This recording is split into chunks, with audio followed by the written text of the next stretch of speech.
All great TV has a thematic question in which it takes the runtime of the show to answer said question. For The Sopranos, it's whether or not Tony will be able to realize what's important to him and change for the better. For Avatar: The Last Airbender, will Aang be able to live up to the expectations the world has of him and put a stop to the Fire Nation?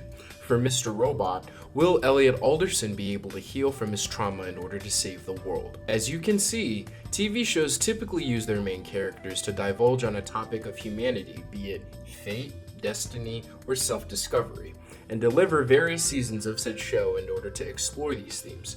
Unfortunately, some shows get lost in their way and fail to communicate the exact type of story it's trying to tell. And I would argue that there's no show better at failing to communicate what story it was trying to tell than Dexter.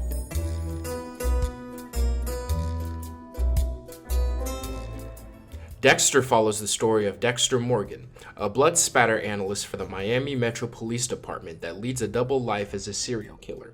Based off of the book series of the same name, the show delves deep into the mind of Dexter as we get to see how he navigates everyday life, friends, and family while being a killer with a high body count. The show has gained and maintained a strong following due to the fact that the main character was unlike anything we have ever seen before.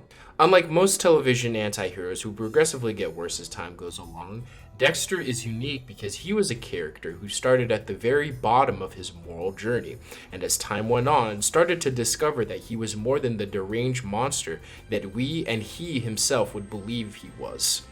Due to his adoptive father grooming him to be what he was, Dexter never believed he was anything but a psychopathic killer. But as the show went along, we start to see that perhaps if Dexter was given the help that he needed, he could have turned out differently. You would think that would make 8 seasons of pure fire, but we only ended up getting 4 seasons of fire, and 4 other seasons of shit.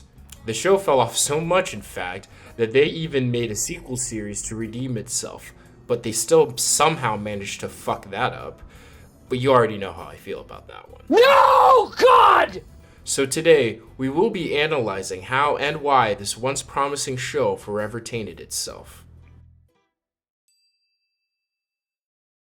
Due to what I mentioned before, Dexter is a character who starts at the most nefarious point of their morality, a ruthless killer who claims to have absolutely no remorse or feelings about his actions.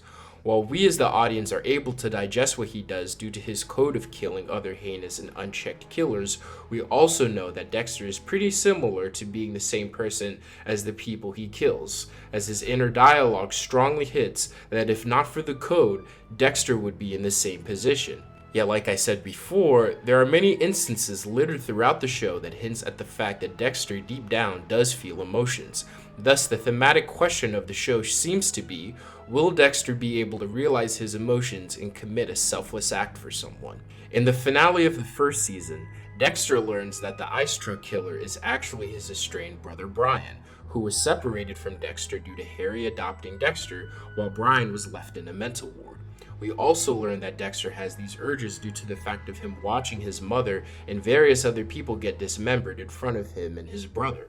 Even after this seeming betrayal on Harry's part, Dexter still saves Deborah and kills his brother in order to stop him, but not without a clear sense of loss. This leads into season 2 of Dexter, where he deals with the guilt of murdering his own brother, the consequences of framing Rita's ex-husband Paul, getting with Lila, Doakes finding out he's the Bay Harbor Butcher, and him finding out that he was the catalyst of his father's suicide. All of this changes Dexter, as even though he realizes that the code Harry taught him was the only thing he could value, the lost and rotting relationships he's confronted with starts to make Dexter realize how valuable and important they are to him. Going into season 3, Dexter is confronted with the shocking truth that he has now gotten Rita pregnant after they paired their relationship, which kicks off his inner conflict, as even though he has found value in the people around him, he hasn't found much value within himself as a person. This is due to him still dealing with the fact that he was the cause of his father's death, and even more importantly, the ever-growing fear of his yet-to-be-born son turning out like him. This is where we start to see Harry manifest in Dexter's mind, which makes sense since he is entering fatherhood, and the only person who he feels like he can talk to is the person who represents fatherhood to him. However, he still has resentment against Harry, as well as himself for being Harry's catalyst, so he doesn't fully have someone he can truly confide in until...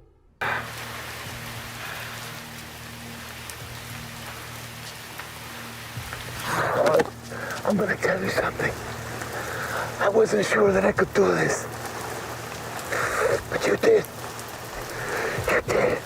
Enter Miguel Prado, a man unlike his father who he can confide in without him being disgusted or revolted with who Dexter is. I hope you can see a pattern here. And while Miguel and Dexter develop a friendship and even partnership with him joining Dexter's murder crusade, it was all built on Miguel's lies, as he was just using Dexter in order to further his own homicidal needs. Towards the end of the season, as Dexter lays on the table of the Skinner, someone whom Miguel hired to kill Dexter after Dexter starts to cut Miguel out of his life, he then realizes that even though his father in many ways regrets what he did genuinely love and care for Dexter in his own way. And with this, Dexter is able to forgive Harry and more so himself and continue on to the next chapter of his life. Season 4 is praised as being the best season of Dexter, and I would absolutely agree. Not only does it contain one of the best villains in television history and one of the most shocking endings to a season finale I've ever seen, but it perfectly follows the narrative of Dexter learning to become more and more human. In this season, we see Dexter dealing with the problems of being a family man, and while he is struggling with it, we arguably see Dexter at his most empathic in the entire series.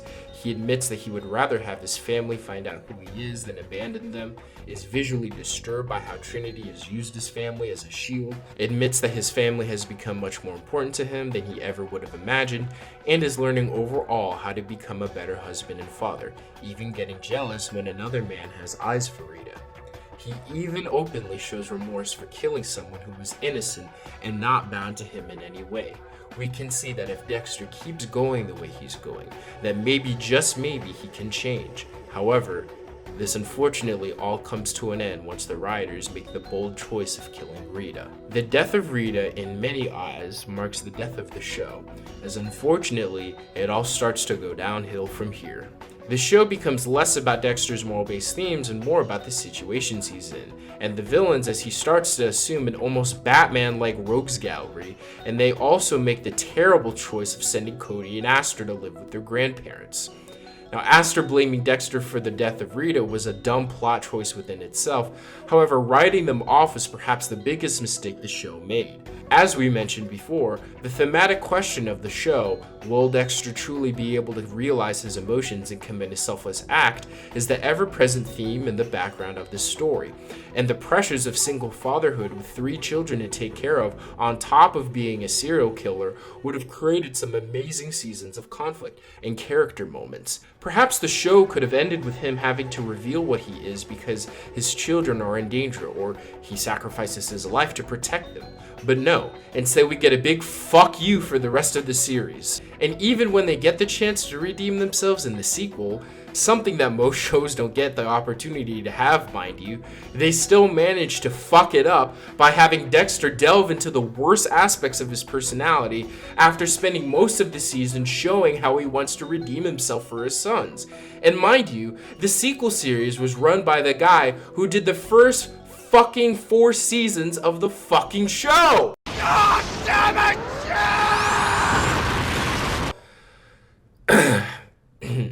Sorry about that. Now, let me be clear. Telling the story of a man going through a negative character arc is not bad storytelling within itself. However, this show was never pitched as such. Like we established before, it was all about the redemption of his humanity. But because they didn't go this route, ultimately, what was Dexter all about? Well, I don't know. Every time I rewatch it, it becomes harder and harder to figure out what the point is once it gets past the 4th season. The original season finale gives us somewhat of an idea on how it would be like if Dexter sacrificed his relationship with his family in order to save them. However, the way it's set up is selfish, uncharacteristic, and contrived. And Dexter New Blood is even worse.